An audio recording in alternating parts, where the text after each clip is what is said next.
Hello everyone अनि स्वागत गर्दछु आजको नयाँ भिडियोमा र आजको भिडियोमा म तपाईहरुलाई यो धागोले बनाएको यो फूल बनाएर देखाउने छु अनि यो फूल कसरी बनाउन सकिन्छ भनेर तपाई सिक्न चाहनुहुन्छ भने भिडियोलाई अन्तिमसम्म हेर्न नभुलिदिनुहोस् होला र आउनुहोस् भिडियो म सुरु गर्ने छु।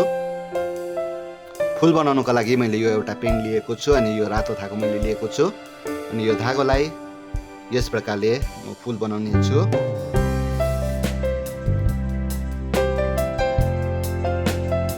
यस प्रकारले यो कभरमा म यो धागोलाई अल्झाउने छु अनि एउटा धागो यस प्रकारले छोडेर यो अर्को धागोले यो पेनको वरिपरि 100 चोटी म घुमाउने छु।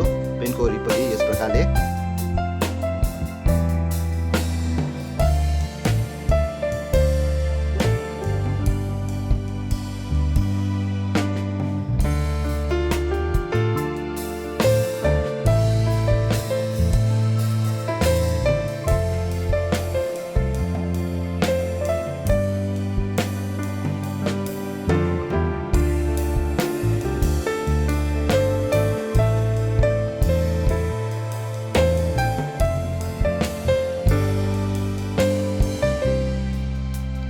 यस प्रकारले यो 100 चोटी वरिपरि घुमाइसकेपछि यो धागोलाई म यतिमा काट्ने छु अनि यो पेनको कभर निकालेर यो धागोलाई म पेन बाहिर बिस्तारैसँग निकाल्ने छु।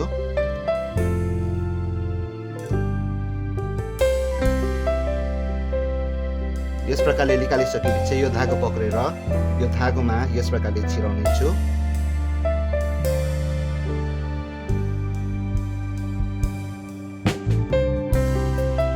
यस प्रकारले म यसलाई बाँध्ने छु।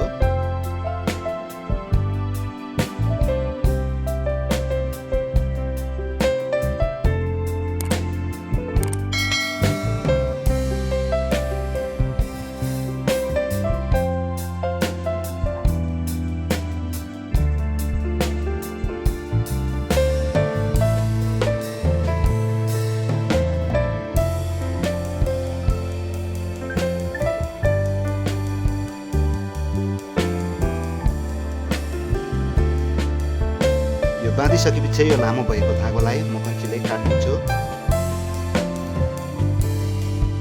अनि यो फूल बनिसकेको छ। यस प्रकारले यो फूल बनाइसकेपछि आजको भिडियो कम्प्लिट हुनेछ र अर्को नयाँ भिडियो लिएर म चाँडै आउने छु। तबसम्मको लागि keep smile and take care.